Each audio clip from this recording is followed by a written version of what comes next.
It's April. It's the Pirelli World Challenge, and that means one thing. We're in Long Beach. It's time for the Roar by the Shore. Revs coming up. We're green. Big move coming off the 3. 2, 3, 4 abreast in some spots. Side-by-side action. He absolutely nailed it. Three-way battle. And we've got an incident. You would expect nothing less. Oh, flips the inside apex. Very racy. This is going to get interesting. That is a brave move. What a pass. This is what World Challenge is all about. This is a weekend of double celebration, everybody. The Pirelli World Challenge continues to celebrate its remarkable 25th consecutive season, but this weekend it's also part of the 40th anniversary celebration of one of North America's legendary events. Hi everybody, I'm Greg Creamer, this is Calvin Fish, and it is time for the Roar by the Shore presented by Kia. Time for our Motul race analysis, and Cal, it's got to start with what a day for racing. Beautiful, about 60 degrees, sunny, 11-turn street course here, just under 2 miles, packed grid once again, 40 cars, and there you see the lap records. And they fell in qualifying. This series continues to go quicker and quicker. It is fantastic. This venue has such a fabulous draw and brings out celebrities and fans that just love this sport, love this series, left and right. Let's go to our Pirelli storylines, Cal. Has to start with Johnny O'Connell. Where is he after last year? Where is he after St. Pete? Well, our two-time GT champion Johnny O had a disaster in St. Petersburg, involved in that first lap Schmozzle in a big hole in the points early in the season. Last year he had the same, but he rebounded nicely. And last year at Long Beach, so close to victory, then problems with that caddy late in the going really took the victory away from him. He wants to go a lot better here today. In GTS, well, can the Kia Optimas of Johnson and Wilkins rebound after problems in St. Petersburg? Not the start to their championship campaign they were looking for, but so far this weekend, in practice and in qualifying, they have shown a lot of speed. And they're under the gun just a little bit. This is, after all, the Roar by the Shore presented by Kia. They do, though, have to survive a very challenging Long Beach street circuit. It's time for our Cadillac Key Corners. Johnny O'Connell is going to give you a look at this demanding circuit. Hi, I'm Johnny O'Connell with Cadillac Racing here at Long Beach, and these are the Cadillac Key Corners at the Long Beach Grand Prix. Right now we're on the front straightaway. We get into 6th gear, fastest part of the racetrack into turn 1, a great overtaking area. We go from 6th down to 3rd. It funnels down into this left-hander, drift out to the wall. Now to one of the most challenging corners, the fountain corner. Down in the 2nd gear, we use that curb a little bit, accelerate out aggressively into 3rd gear, 4th gear. Okay, then through turn 4. Again, using all the road. One of the challenges anytime you're on a street race is to use all the road, but not hit those concrete walls. They win every single time. We now go down into turn 7. We're up into 5th gear, then we break down into 3rd. Nice and tight to the apex, using all the road, accelerating out into 4th gear, into turn 8. We can overtake in this area, especially with the slower category GTS cars. Then we finish this corner using all the road to the 2nd fastest part of the racetrack. Going down to turn 9, again into 6th gear, and really braking in deep around the 300 marker. We're onto the brakes, down into 3rd gear, carrying our momentum through turn 9, out to the wall again. The long, slow, lazy turn 10. Getting ready for one of the most important corners here, the hairpin, 2nd gear. Use all the road, accelerate hard and aggressively down the straightaway. Hopefully we've carried enough speed to pass that guy in front of us, and that is a lap of the Long Beach Grand Prix. Well, that was a fabulous look at this Long Beach circuit. Those GoPro cameras certainly bring it to life from the driver's eye view in the capable hands of Johnny O'Connell. We've got more to come here, of course, from the Roar by the Shore presented by Kia, so stay with us. We'll be right back to Long Beach.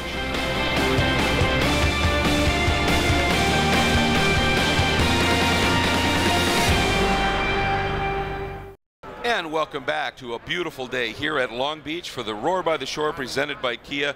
It is a fabulous day. Slight breeze, those palms, well, they're loving it here, as are all the fans. Cal, this is certainly a challenging track. We saw that lap by Johnny O'Connell, but there's one spot in particular that is huge. It's the Motul break.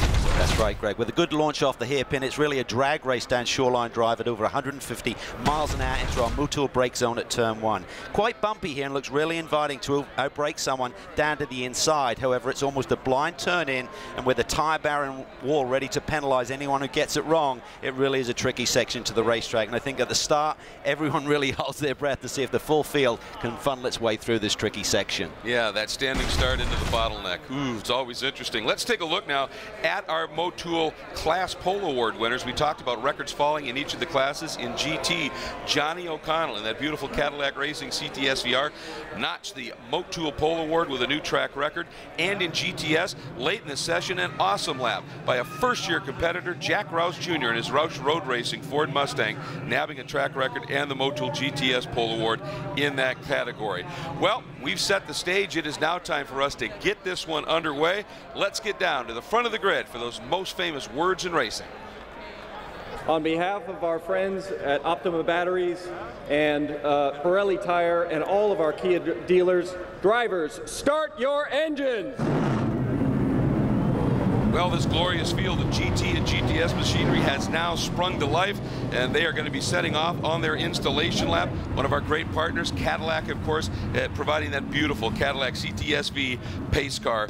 And that means it's time for us to get to the starting lineup for this Pirelli World Challenge. Roar by the Shore, presented by Kia. On the pole, we mentioned it's Johnny O'Connell, but it's an all-Cadillac front row as Andy Pilgrim, his teammate, joined him alongside. In row number 2, it's the 61, Anthony Lazzaro, in that beautiful red R-Ferry Motorsports Ferrari 458 GT3 Italia. He will be joined by the number 9 of Alex Figge. Great lap in qualifying in the Capex Racing McLaren 12C GT3. In row number 3, it's the number 21 of Andrew Palmer. No GTA configuration for him. After his podium in St. Pete, he is now a full GT driver. And Robert Thorne in the Capex Racing McLaren, 2 young guns. Row number 4, number 16, Nick Mancuso, the top qualified GTA driver in his Ferrari of Lake Forest Ferrari 458, joined by James Safronis, last year's winner in the Spider Apparel Thermal Club Audi R8 Ultra. And in row number 5, Mike Skeen, now in the Hawk Performance Audi R8 Ultra. Big news there. And the veteran, number 31, Tim Bergmeister from Langfeld, Germany, the Effort Racing Porsche. In row number 6, it's number 64, Mike Hedlund in the Dragon Speed Ferrari, joined by his teammate, who is a GTA competitor, Henrik Hedman, in the Dragon Speed Ferrari. Starting in the 7th row, it'll be Michael Mills, GTA competitor in the Effort Racing Porsche, joined by another GTA competitor, Brent Holden, in the GMG Racing Audi. Starting in the 8th row, another GTA competitor, number 80, Dan Knox, in that beautiful ACS Manufacturing Performance Speed Tech Viper, and he'll be joined by Brett Curtis in the Spectra, United Steel and Valspar Audi R8. Row number 9, it's Jeff Courtney in the Kenda Rec Stuff Audi R8 Ultra, along with number 54, Tim Pappas in that beautiful Black River Caviar Mercedes AMG SLS. And in the final row of GT competitors, number 15, Tommy Dreesy, the amazing Spider-Man 2 Aston Martin, and the number 95 of Bill Ziegler, the Swisher Racing GMG Audi R8 Ultra. On the GTS pole, in only a second World Challenge start, is Jack Roush Jr. in the Roush Road Racing Ford Mustang, alongside a nice rebound after St. Pete, Nick Johnson in the Kia Motors America Optima. Row 13, it's our champion and defending race winner in GTS, Lawson Oschenbach in the Black Dog Speed Shop Chevy Camaro, and another strong qualifying performance for Tony Buffamonte in the Capaldi Racing Ford Mustang. Row 14, that's our 2012 winner Jack Baldwin, the Reset MD StopTech Motul Porsche Cayman, alongside young Alec Udell in the Watson Racing Ford Mustang Boss 302S. Row 15 is the second of the Kia Motors America Optimas, with Mark Wilkins alongside young Andy Lee in the Crown7.com Best IT Racing Chevy Camaro. On row 16 is the Belgian driver David Sturks in the always evolving Racing Ford Mustang, alongside Drew Regetz in the TRG AMR North America Aston Martin GT4. Row 17, Brad Adams in the Voodoo Music Dad Dog Yo MTV Rats Ford Mustang, and Rook Boucher, another great qualifying run for him, and the Nissan Motul SPL Nissan 370Z. On row 18, it's Mitch Landry in the Versacrane Deep South Ford Mustang, alongside Tony Gaples in the second of the Black Dog Speed Shop Chevy Camaros. Row 19, a great qualifying run for Don Ishtuk, the Forger Motorsports Recaro Audi TT, alongside Jeff Rees in the Best IT Bondurant Schools Chevy Camaro. On row 20, after a lot of work following the crash at St. Petersburg, it's Eric Davis in the always evolving Racing Autotopia Ford Mustang, the second of the Reset MD StopTech Motul Porsche Caymans for Buzz McCall. Row 21, the final row of the grid, electrical issues for Nick Asayan puts him back there in the Natural Curse Aston Martin GT4. The final runner in the field, the rookie Jorge De La Torre in the TRG AMR North America Aston Martin GT4. And as the beautiful Cadillac Escalade safety car follows the field around, we will be right back for the start here at Long Beach.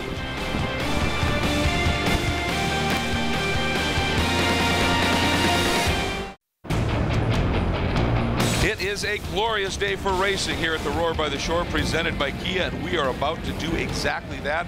And one of the things that gets us excited is knowing we've got some unbelievable onboard shots you'll be able to view, courtesy of the Kia Quadbots and those GoPro cameras. And we are looking forward to that one, Cal. Absolutely. These views really show just how tough this circuit really is.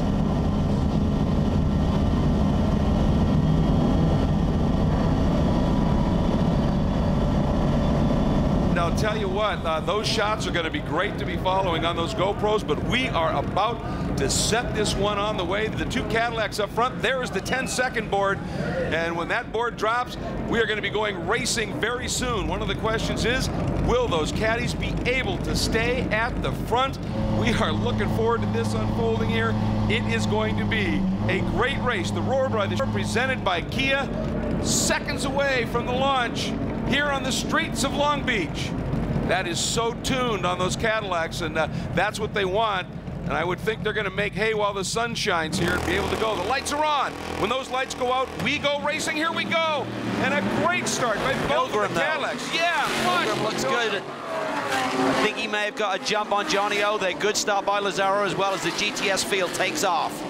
Let's watch for it, and a big move there. Tony Buffamani trying to get by Nick Janssen side by side, but it is O'Connell that is able to go in, but he's a little wide, couple of cars wide.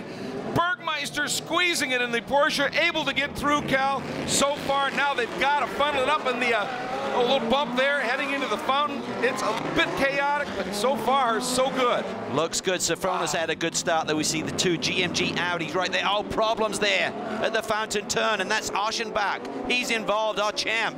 Aschenbach is involved. That is the number 52 of Sturks is involved. Baldwin's involved. Oh my goodness, a couple of the key players, and those are big hits. And this no way this is going to continue. We are going to have to go to a caution. You can see fluid as well, Cal. Yeah, that's Baldwin, our 2012 winner, and our 2013 winner and current championship leader. Lawson Aschenbach was involved, and I think there was damage to the back end of that Black Dog Speed Shop Chevy Camaro. So big drama here on the opening lap. And it looked to me that, as happens every once in a while on these tight corners in these circuits, the GTS field, the front guys in that, extremely good drivers, and they get involved in the back of the GT field a little bit, and that just causes huge compression. And as we said, you know, you really have to hold your breath here on these initial starts here, just trying to funnel A through turn one, but then it gets really tight there, and there's like a concertina effect as you get to that fountain turn. Boy, it looked for a minute like everybody was going to skate through, and you know, going into the fountain, we saw some cars really wide, but everybody seemed to make the gap and let it happen. But just past that, obviously, is where we had the issues. So now, what does this do in terms of changing any kind of strategy in the race? Well, I think everyone just needs to settle down now. I mean, we've had such a clean race at St. Petersburg, just the one caution there. Everyone's had a good run this weekend. So, you know, you expect when you come to a street circuit to have some argy-bargy, have some drama like this, but it's really unfortunate we've got two of our big championship contenders, Baldwin and Aschenbach, involved in this one. Yeah, it is that, but let me ask you a quick question here now. You talk about the caddies, that launch control, obviously that's all set. They are able, because they're a little heavier, from what I understand, to get heat in the tires and be more effective early. The GT3 cars takes a little bit longer for those tires to come up. But let's go back and take a look at what happened on the start itself. And again, watch for those lights. When they go out, we launch. Watch Pilgrim, left side of your screen. He gets a little bit better bite off the line there. I thought he was going to out-accelerate Johnny O'Connell, but O'Connell had the inside line. You see the rest of the GT field pull away. Then there's that GTS field. See Baldwin there right in the middle of things. And one car at the back didn't get moving right away, but it was at the far back. And it looked as though Pappas did not get the best of getaways in that Black Caviar, the Black River Caviar Mercedes, and had a couple of the GTS cars alongside. Watch for Figgy there, that Lamborghini. I was talking to Johnny O'Connell about his pole run. He said, I tell you what, Figgy had a great run going, but he made a little mistake right in this turn we're looking at right now, turn 8 and in turn 9. I said he said he could have been a threat for that pole position. So he sits fourth right now. He could come to the front. Remember, he was leading here last year before he had some kind of brake issue down in turn 1. Yeah, and apparently they were saying at St. Pete that there was a little problem. The ABS was reacting to some unusual inputs, and it really affected his ability to brake deep, which obviously you have to do. They said, we've got that sorted out. Now we just need to figure out running on American-style bumpy tracks with these Pirelli tires. The compound in the States is different than what those cars have ever run in Europe. And I think that's the key for all of these new GT3 machines. I mean, they don't have a notebook, particularly with the Pirelli tire yet. So why is the Caddy, which you would think would be at a slight disadvantage, doesn't have all the aero effect of those GT3 machines? Well, they have the notebook to work from. And I think that's what we saw in qualifying. O'Connell and Pilgrim on the front row. Andy had such a strong race car at St. Pete. He couldn't really hold off Thomas Enger for the win there, but a really strong second place finish. And I think that will continue, but I think when we get to the next round of the championship at Barber, that's where the aero effect, the handling of these GT3 cars should really come to the fore. Absolutely. They're all chomping at the bit to get to that smooth, high-speed corner track. Well, let's take a look at our Optima Batteries best standing start, and it goes to the number 75 of Eric Davis in that sort of white and teal, always evolving Autotopia Ford Mustang. He made up 9 spots on that standing start at the completion of the last lap. So a superb job by Eric Davis, and congratulations. There's a good look at Eric as he gets that Optima Battery best standing start. That's great to see. Remember, he got involved with that incident at St. Petersburg in turn 4 with Jim Taggart, and a lot of damage to that car. The team's done a great job in getting it back, looking strong, and he had an awesome start there. Yeah, it's my understanding that Taggart went to the team and said, I want to help you get that car fixed. You do whatever we can possibly do. And that Autotopia team did a superb job getting this car back, and obviously in very racy conditions. So congratulations. And we just get confirmation that Lawson Aschenbach is retired with crash damage. So this GTS championship, as you pointed out, Calvin, is going to end up on its ear here. So interesting developments. Let's take a look at our leaders, top 4 in each of our classes. We are back in Long Beach for the Roar by the Shore presented by Kia. Here we see the field trying to get through that turn 1 area. It looks clean there, and I think it's just going to bottleneck as they head down towards turn 2. I think you can see right there, that may be Baldwin all the way to the left, up and over the curb. Then Aschenbach slows there a little, then he gets tagged. So there seemed to be a problem for Lawson Aschenbach, and I think that's really what triggered everything right there. In the middle of the pack, suddenly there was a sandwich effect. He's down with Jeff Lepper. Went down into turn 1 and I lost a few spots going into 1, whatever, but everything seemed fine, and all of a sudden I got hit and by one of the Mustangs. I'm not sure who it was or what happened. We had to look at the video, but really creamed the car and we're done for the day, so pretty frustrating. We had a good car and had a shot at the win. I mean, the Black Dogs Speed Shop, Team Chevy Camaro guys working hard, just a little bit frustrated, and it's the way it goes sometimes, you know. We'll take it and move it on to the next race.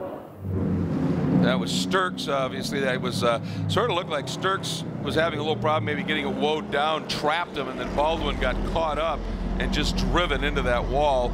GTS leader Nick Janssen, and boy, what a time to be leading at the Roar by the Shore, presented by Kia.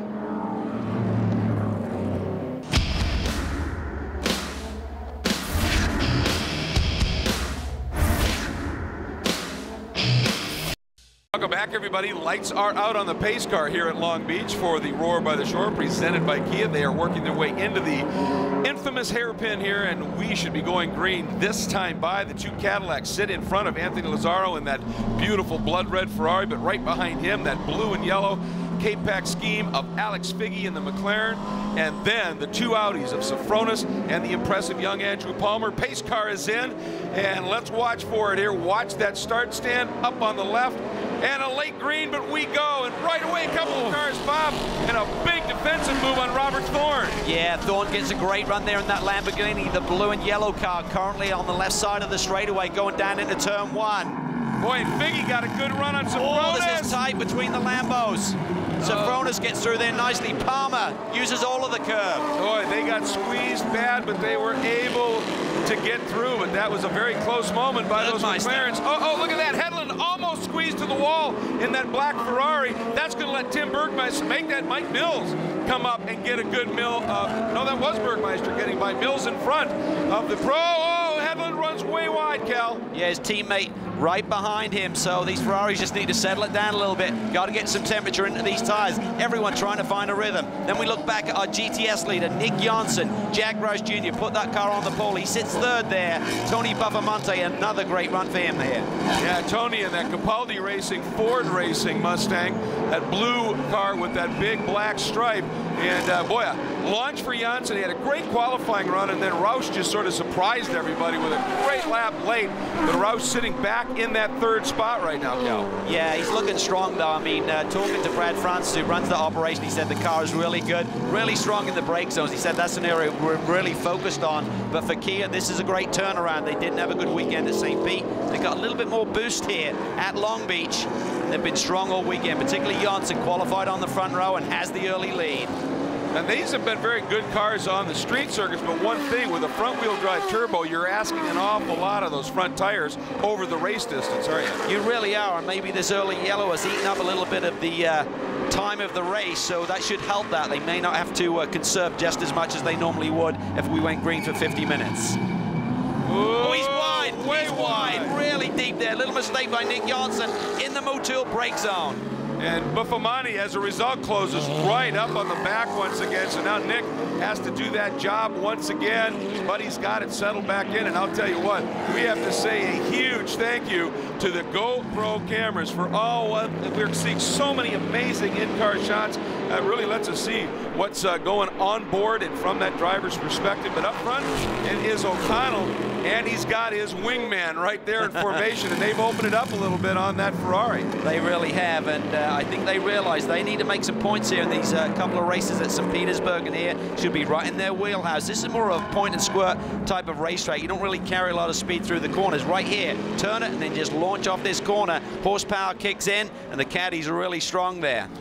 Well, and the other thing, too, is that not only, we talk about their launch control, but their TC is incredibly well sorted. That's huge out of that hairpin for this long run, isn't it? Yeah, absolutely. I was talking to one of the mechanics who used to work on the Cadillac team, and he said we spent weeks and months perfecting this a couple of seasons ago, and I think that's what you're seeing in the early, particularly in these early laps where you don't quite have the grip. You're really leaning on those driver aids, as we call them, the electronics, the TC, traction control, to be able to put the power down and break away and get that little cushion that you're looking for. Yeah, these Cadillacs doing what they needed to do early. We're going to step away for a moment. Let's take a look at the top four in each of our classes. In GT, O'Connell, Pilgrim, Lazaro, and Sofronis. And in GTS, Janssen, Buffamani, Roush, and Udell. Nick Janssen in the number 36 Kia Optima Turbo starting to open it up just a little bit in the GTS class here at Long Beach for the Pirelli World Challenge Championship. This is the Roar by the Shore presented by Kia. So Nick feeling the pressure and handling it beautifully, but behind him we've got a real good scrap going on here. As you can see, some superb racing, and they're coming up on some traffic. There is Buffamani, the blue Mustang, Jack Roush in that multicolored car, and behind him, Cal, 18-year-old Alec Udell. He's got almost 40 starts in World Challenge competition, has run full seasons for 3 years coming in here, except this race, because in California you got to be 18 to race a car in California, and he finally is here in racing, and what a job he's doing. He's doing a great job, and that had to be so frustrating for him to watch the action at Long Beach, one of the iconic racetracks in all of North America, yet he couldn't compete even though he's competing in the championship. And here is a look at Andy Lee in that Crown 7 Best IT Camaro. He is pushing for everything he can get right now, trying to move up through the pack. And let's take a look as a result of that. He is our iBox suspension cam carrier. And this is one of those street tracks, all kinds of off-camber changes, lots of different direction changes, hard on these suspensions. It really is. You can see the iBox suspension working really hard. Surface changes, the bumps in the road, and you do eat a lot of the curb here as well. I was talking to Aschenbach's crew this morning and said, we broke a shock in qualifying, and we broke one here last year, so if you eat those alligator teeth right there, you can break some suspension. And by the way, those GoPro cameras obviously not only giving great images, but pretty sturdy to stay underneath that car and give us those shots. And you talked about right there, and the guy who's starting to get more right there is Anthony Lazaro, because he is starting to make up a bit of that deficit he had to Messrs. Pilgrim and O'Connell. He's closing it up a little bit. He has, and we talked about at St. Petersburg that the car just took a little bit to come to life. It was a lot better on the long run, so I think we're starting to see that. Anthony does have experience at this racetrack, but in single-seaters. in Atlantic, so he's got a little bit of circuit knowledge. It wasn't the same configuration back then, but he's done a great job here hounding those caddies. That last lap, he took a big chunk out of that lead. And then Sofronis and Palmer right there coming into your screen in those blue and white with yellow and red trim, respectively, Sofronis and Palmer. And the Audis that Sofronis ran and won with last year, one of the issues they had was it took a long time to get those tires to really come in. He said that's even more so now with these GT3 cars. If this stays green, they could come into this in pretty short order. But look at that, Janssen continues to draw away, but this battle for second is just getting more intense. Roush even showing a nose. Not quite close enough. I think he's just trying to get in the mirrors. And Mark Wilkins is coming after Udell in the other Kia. Yeah, Wilkins is looking strong there, starting to put the pressure on Udell. Jack Roush Jr., what a performance by he. Had never seen this racetrack. He does a lot of work with the iRacing simulator to learn the racetrack. And boy, oh boy, to put it on the pole against some of this experience. There's a lot of laps here at Long Beach. That was a great qualifying run by him here yesterday.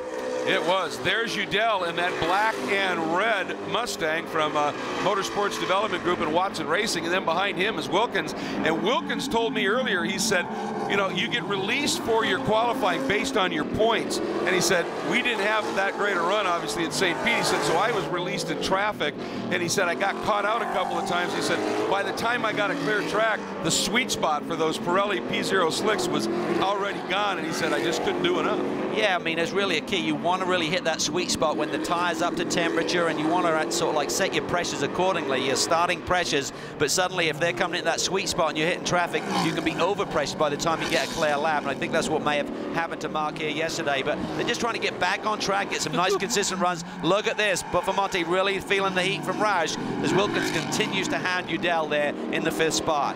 Yeah, Roush looking in, looking out, just trying anything he can figure out right now. Of course, those are both Mustangs, as is the car that Udell is in. Looks like Wilkins maybe got a little bit of a run on Udell. See if he... And that is Figgy again. A problem down in turn 1, Cal. That's where his brake rotor exploded on the Volvo last year, and a problem in the same area today. Damage to that left front. How ironic is that same area of the racetrack? That is a disaster for Alex Figgy. Look at this. Wilkins has got around Udell for the 4th spot. Can he do anything with the 2 Mustangs right in front of him? I'll tell you one thing to consider. Nick Johnson has taken off, but how much of that Pirelli rubber is he using up by breaking into this big lead? You've got to have something for the finish. If we should see another caution, that pack is going to come back to you. Yeah, it sure looked like on that lap out of turn 8 that Wilkins got a good run, and then we had to jump and obviously show you what happened with Figgy there. But boy, he obviously laid that pass on. Now our leader's starting to get into some traffic. That's Rick Boucher in the Nissan, that Nismo Sparco OS Geiken entry. Then O'Connell, now he's got to swing around, I think. Yeah, that's Jeff Reeves, the young rookie, that both of them are trying to clear now. And O'Connell even gets by Boucher and Pilgrim. Nice job by Rick Boucher, just dipping the brake a little bit, letting them through. And same here to let Lazzaro through. Yeah, Rick Boucher had another great qualifying run here. They were working on the rear spring, trying to get the ride height corrected, but got a bit of a spring bind there, so they had to make a change to the rear suspension setup, and tried it in the warm-up this morning, said it's much better. He was expecting great things in the race today. And so there is O'Connell and Pilgrim. Problems at the back of the pack. Absolutely. Exit in turn 5 there. Let's see if we can suss that out here. That was one of the GTS machines that got into a problem, and some of the GT cars nearly got into him, I think. All right, looks like everybody able to continue on, so we're going to step away for just a moment in what is proving to be a fantastic strategy battle here on the streets of Long Beach. Here are your leaders in each of our 3 divisions.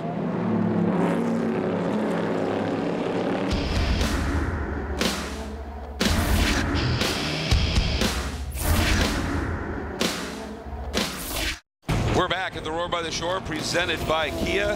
Quick correction here, it's actually Alex Figgy who continues to run. It was his teammate Robert Thorne who had the problem down in turn 1, so it's he who Bergmaster is trying to chase down now for that 8th spot in the field right now.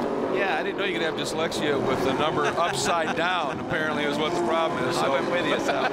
My bad on that one. But, you know, a couple things. We're starting to see the number 20 of Andy Lee smoking a little bit, so he may have a problem. We were wondering why he was dropping back instead of going forward.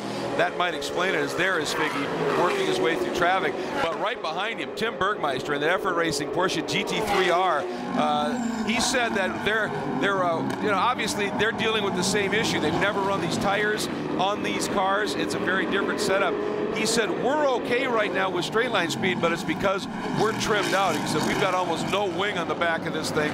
He said, so we're a little slow getting off the corners and into the corners. Yeah, and I mean, that's obviously really important. So the series will be looking at it. I think it's good that they're waiting a couple of races. They only made one technical change since the last round. That was in the GTS Class 2. The Kia's given them a little bit more boost. They obviously struggled tremendously at St. Petersburg, and you can see the effect, just a minor adjustment what it's doing. Suddenly they're competitive again here this weekend as we see the caddies forcing their way through there. Boy, this could help Lazaro, because you just can't make the move here into the hairpin, and they're going to get stuck behind a couple of cars, and he's got a quick Kia in front of him. It's Wilkins that he's coming up on. There is Janssen, who continues to lead. There's the blue Mustang of Buffamani, and then here come the two caddies, and there's the nose of that red Ferrari that is coming out right now. And it's not going to be long here before our overall GT leaders are going to be coming up on the back of our GTS leaders. They're essentially there right now, down into turn one. I'll tell you what, Andy Pilgrim's car looks really good. We saw that tremendous race setup that he had at St. Petersburg. Yeah. And I think that he and his engineers have got the same sort of run going here. I think he may have a little bit of speed on O'Connell, unless O'Connell is just really controlling things, managing his pace, knowing that is his teammate right behind him. Well, as this great action, moment there for Pilgrim. He ran wide, caught a cone, but he's been able to straighten out, so he survived. So we're going to step away for just a minute. Johnny O'Connell leads over teammate Pilgrim, Lazaro, and Palmer. In GT and GTS, it's Janssen over Buffamani, Roush, and Wilkins. Welcome back to a beautiful day on the beach. It is the Roar by the Shore, presented by Kia, and this is Southern California. That means car culture and sports car crazy, and for Cadillac, that means opportunity. It really does. When you look at these CTSVs on the racetrack, what a great race car, what a great platform, and a little bit tight there through turn 6 for Andy Pilgrim on Buzz McCall there, trying to clear some of this GTS traffic. So they've responded. It looked like Lazaro was trying to pick up the pace a little bit. It closed in on those caddies. The last lap around the caddies pulled him by half a second, but there you see Pilgrim really circumspect there in traffic down into turn 9. Yeah, you know the guys on the track that you know are really paying attention to their mirrors and the blues, and then they're the guys you're not sure about who are new to the championship. You've got to give them just a little bit more respect, if you will, just in case they don't turn in. And he had to do that with Jorge De La Torre there, and I think that's clearly cost him about 10 car lengths, Cal. Yeah, it was over a second there, the last lap between O'Connell and Pilgrim, and Andy had a close shave before. Maybe he thought that window looked even smaller than the close brush he'd had up in turn 6. So he's got to regroup here, and I think this will really give us an indicator as whether Pilgrim does have more pace than O'Connell. Well, I'll tell you, I'm watching their lines, particularly at the exit of turn 8, and Andy Pilgrim has immense confidence in this car. He turns in sooner, lets it flow out, takes it almost into that wall, and is just absolute precision with it. I think he really likes what this car has. I think he's come into this championship season in a really positive mindset. I think the car is working for him well. We saw in his race performance at St. Petersburg. Another great run. Oh, really tight there. That's what I mean. He's using all of the road there. That is for sure. That was a whisker away from the fence. Yeah, I mean, Johnny a little bit later turn in and gets a little bit straighter out of it, and Andy's just carrying every ounce of speed through there, and he's done that lap in, lap out. Boy, he is going to get parked here this time, though. Tough place to get by. Let's see, does he try? He does. Yeah. And that's the rookie Reeves, who did a nice job of seeing him coming and just letting him slide through. Yeah, Andy had to go. If he's got anything for Johnny O'Connell, time is not on his side right now. We're under 10 minutes to go. He had a little wave there. I don't think he's particularly happy about getting through that slower traffic there. It's a tough section of the racetrack, 9, 10, and 11. There's not a lot of room there, and you can't literally disappear if you are the slower traffic. And, of course, hoping for a little bit more help is that guy in that bright red Ferrari from our Ferry Motorsports, Anthony Lazaro. And O'Connell, nice move.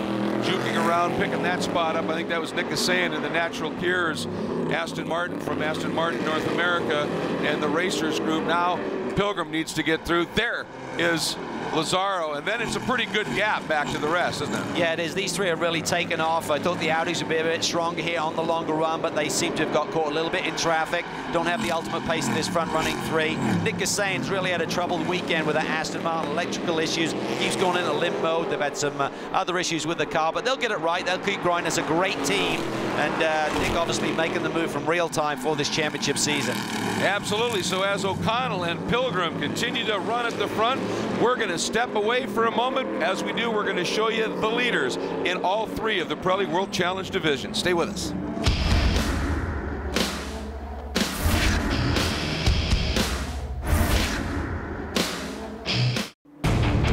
O'Connell, Pilgrim, the Cadillacs, then the Ferrari of Lazzaro.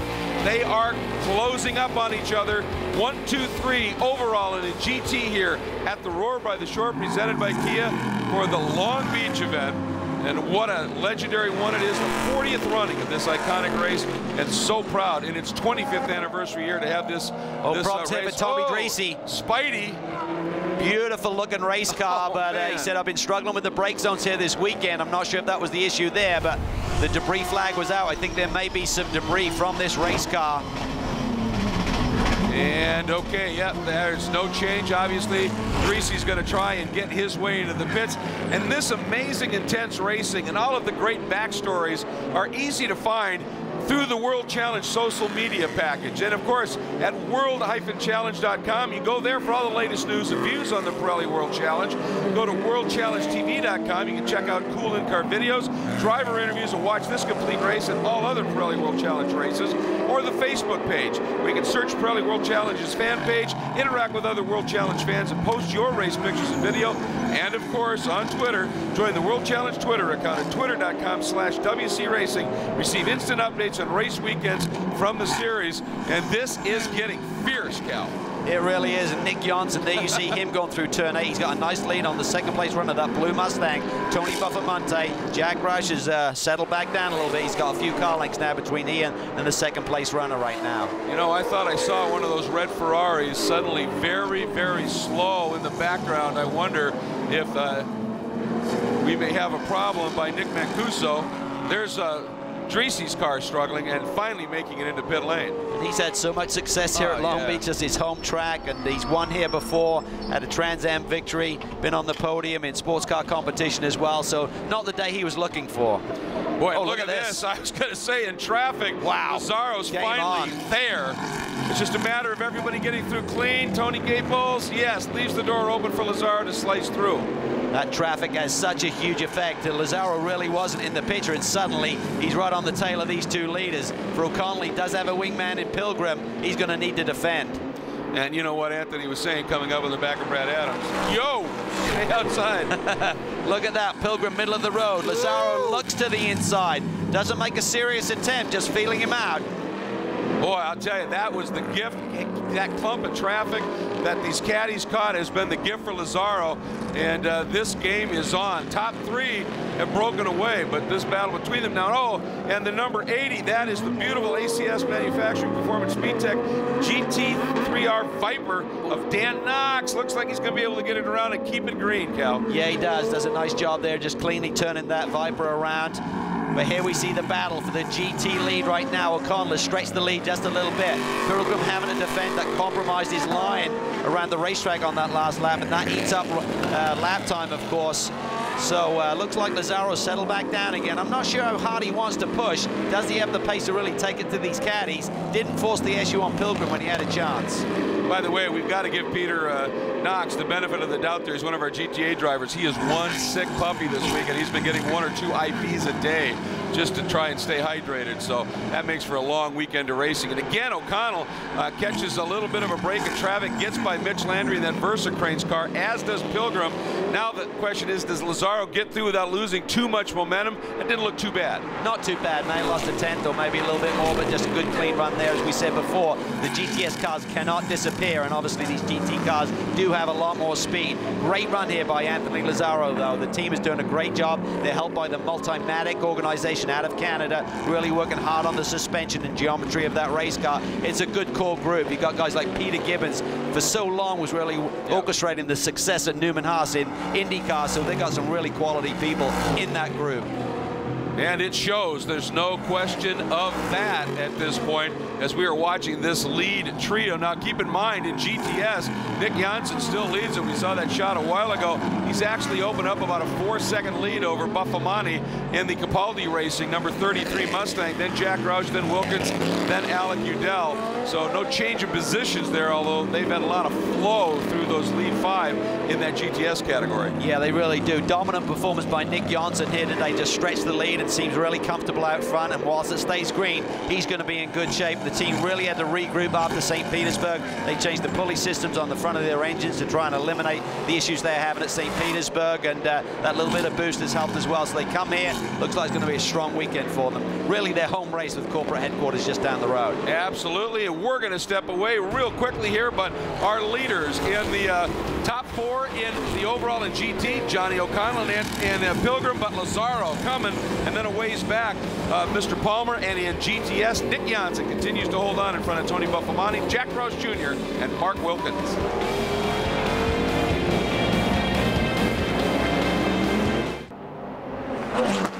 We are back, and Nick Janssen continues now to stretch that margin in GTS here at the Roar by the Shore, presented by Kia. They were talking earlier about the pressure you feel, one at the manufacturer's home race, and one that they decided to drop a little skin into and be the presenting sponsor on. And he said, we want to make him proud, and he sure has been. Yeah, looked really, really strong here. Got the jump on Jack Roush Jr. at the standing start. Obviously wasn't involved in that schmozzle there down in turns 2 and 3 that took out Baldwin and Oschenbach. So may have been a different story if those guys were players here today, but nonetheless, very, very strong, and he's backed up by Wilkins sitting in the 4th spot as well. And you know, one of the things we were talking about early was with long greens, with those front tires on those front drive turbo Kias hang on. Clearly that team, they have been able to find a setup that they are able to use that and push that and make those Pirelli P0s stay alive. It's been beautiful. And O'Connell back up overall in a GT, and Pilgrim have been able to eke away once again using traffic to their advantage over Anthony Lazzaro in the R Ferry Motorsports Ferrari. And we might, folks, be seeing the 1 lap to go indication this time under the start-finish stand. Yep, there it is, white flag in hand, Cal. Yeah, and I think Andy Pilgrim was trying to get a little bit closer to Johnny O'Connell, tried to carry a little bit more rolling speed through the hairpin. That actually hurt him on the exit that time. He seemed to have to check up a little bit, washed out the front end of that caddy. I don't think he's going to do anything silly here on his teammate, but I'm sure he'd like to be close. If Johnny suddenly got big problems in traffic, he'd love to pass, but he's going to try and keep it clean and bring home a caddy 1-2.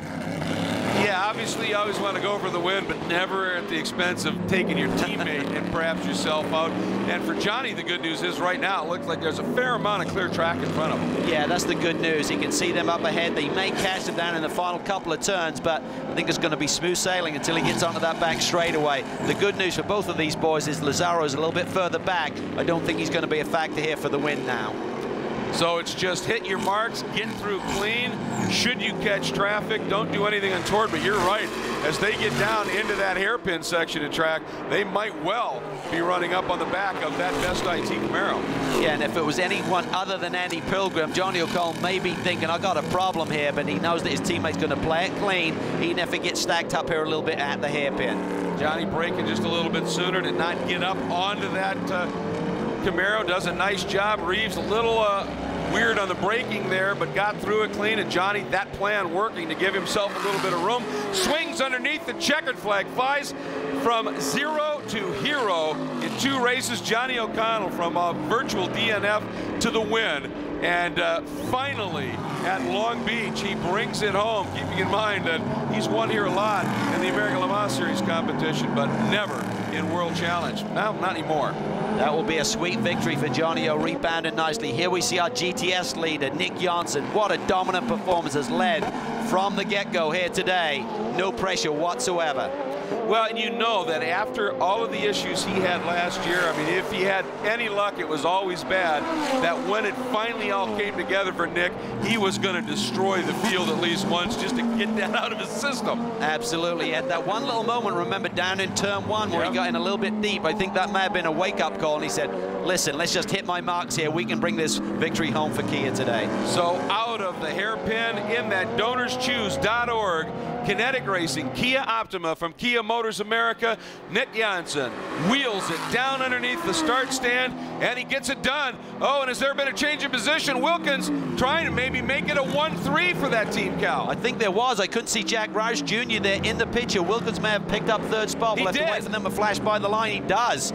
A double podium for Kia here. Great stuff. That's amazing. Janssen, Buffamani, Wilkins. That is fantastic. And wow, what a story at this point. And what they're doing here, folks, the Pirelli World Challenge paddock is over on the back side of the track, and actually in the expo, which has been a wonderful place for them to go visit. That's why they're stopping them. They're letting those guys go to Victory Circle, as they should. Let's get you a look at the unofficial results. In GT, O'Connell, Pilgrim, Lazzaro. That's your podium with Palmer and Sofronis, the two Global Motorsports Group Audis, completing the top 5. And in GTS, Nick Janssen, Tony Buffamani, and Wilkins, 1-3, as you said, Cal, for the Kias. Then Jack Roush Jr. and Alec Udell, the 18-year-old, finally able to race here in Long Beach and brings it home to a top 5. And our top finishing GTA, of course, that's the subcategory for the non-professional driver, is Michael Mills in that Effort Racing Porsche. He had the fast lap in that class at St. Pete. So a great job here for Jeff Lepper and for Calvin Fish. I'm Greg Creamer. Thank you so much for joining us here once again for the Pirelli World Challenge here at the Roar by the Shore, presented by Kia. We look forward to bringing you the action once again from Barber Motorsports Park. And until then, folks, take care.